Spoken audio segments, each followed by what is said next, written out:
My stepsister framed me for causing her allergic reaction, so my 3 brothers locked me in a cramped, airless cellar and chained the door shut. I weakly pounded on the cellar door, begging my brothers to let me out. James, my oldest brother and a business tycoon, coldly scolded me before leaving. It's bad enough that you usually bully Lily, but deliberately feeding her seafood when you know she's allergic? Were you trying to kill her? Stay in there and think about what you've done. William, my second brother and a rising music star, and Henry, my third brother and a genius painter, both sneered. Someone as vicious as you is still making excuses and playing the victim? You can just stay in there and suffer the consequences. With that, they carried my trembling stepsister Lily in their arms and rushed her to the hospital. As the oxygen slowly ran out, each breath became more labored until I finally died in that cellar.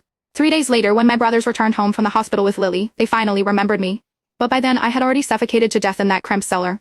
I died from lack of oxygen in that cellar. When I regained consciousness, I found my spirit hovering next to my 3 brothers. They had just returned to their mansion. James and William more gently helping Lily, speaking to her kindly.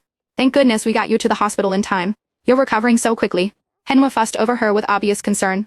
The doctor said your body is still weak and needs proper nourishment. He then eagerly served Lily a large piece of meat. A servant hesitantly spoke up, young masters, Miss Rachel hasn't made a sound in the cellar for 3 days now. James snorted and cut her off. Today is a happy day minus Lily's coming home from the hospital. Why bring up that troublemaker? The servant tried to continue, but William and Henry's cold glare silenced her. That wretched girl must have known about the seafood allergy and deliberately made an entire seafood dinner. William fumed.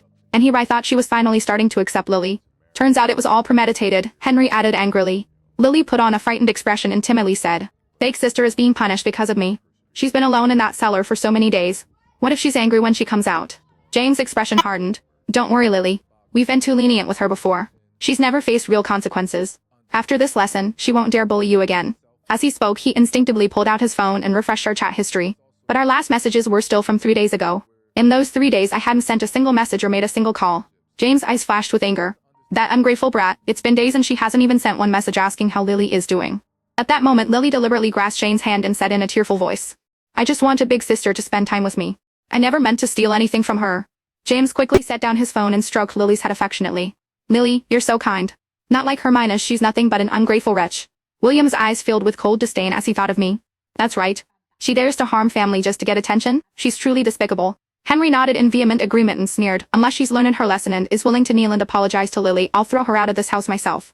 I stood nearby, listening to my brother's words and could only laugh bitterly at the absurdity.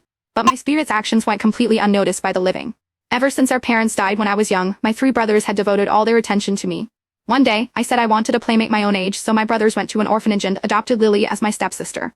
I opened my heart to Lily's arrival, but in front of my brothers she repeatedly framed me, causing them to grow more and more distant from me with each passing day.